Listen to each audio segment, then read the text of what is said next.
आज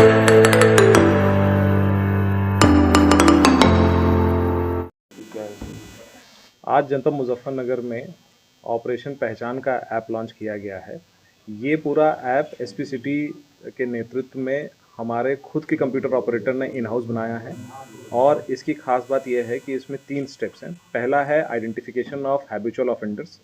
उसके बाद उनका डोजियर फिलिंग है और उसके बाद जो सबसे इम्पॉर्टेंट इसमें पार्ट है वो है फिजिकल वेरिफिकेशन। तो इसमें हम लोग जितने भी हमारे एचएस हैं, गैंगस्टर्स हैं, गैंग के मेंबर्स हैं, गौकश अपराधी हैं, एनडीपीएस के हैं, प्रॉपर्टी ऑफेंसेस हैं या टॉप 10 अपराधी, उन सबको आइडेंटिफाई करते हुए हमने इसमें उनका बृहद डेटा भरा है, जिसमें ना ही केवल उनका फिजिकल अपीयरेंस अपितु उनके जितने भी इलेक्ट्रॉनिक एविडेंसेस या ट्रेसेस रहते हैं, उनके परिवारीजनों का सिजरा, उनके cross linkages with other criminals, इन सबको हमने भरा है उसमें। जब ये डेटा भर जाता है उसमें, तो बीट लेवल कांस्टेबल और सब इंस्पेक्टर्स मौके पर जाके इन अपराधियों का सत्यापन करते हैं, जिसका लैट लॉन्ग उसमें आता है। ये वेरिफिकेशन 100% सत्य होता है और इसमें अभी तक हमने कुल 5000 अपराधियों का डेटा भरा, जिसमें 70% अपराधी हम अभी तक वेरीफाई कर चुके हैं।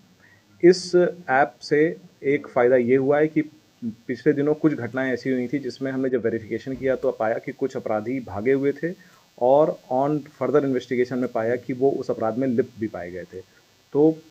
प्रभावी नियंत्रण के लिए अपराध पर इस प्रकार की टेक्नोलॉजी का यूज़ किया गया है और इसके लिए जो हमारे कंप्यूटर ऑपरेटर हैं और जो डेटा एंट्री जिन्होंने की है, उनको मैं 5000 रुपये का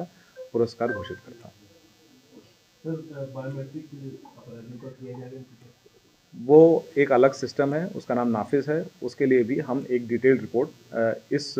साल के एंड तक आप लोग को पब्लिश करके देंगे। सर, ऐप के यूज़र कौन-कौन हो सकते हैं? ऐप के यूज़र पुलिस ऑफिसर्स ही हो सकते हैं और इसमें हमारे कांस्टेबल लेवल तक हमने ऐप को डाउनलोड करा दिया है और मेरे से लेकर कांस्टेबल लेवल का अलग-अलग एडमिनिस्ट्रेटिव उसके दायित्व हैं, तो हम उसको मॉनिटर भी कर सकते हैं कि नीचे जो काम हो रहा है वो ठीक हो रहा है। अब सीसीटीवी शहर में लगाए गए हैं, 2,500 से अधिक सीसीटीवी लग चुके हैं, तो इसमें कितना पुलिस को फायदा होने वाला है? देखिए, इसमें सीसीटीवी के लिए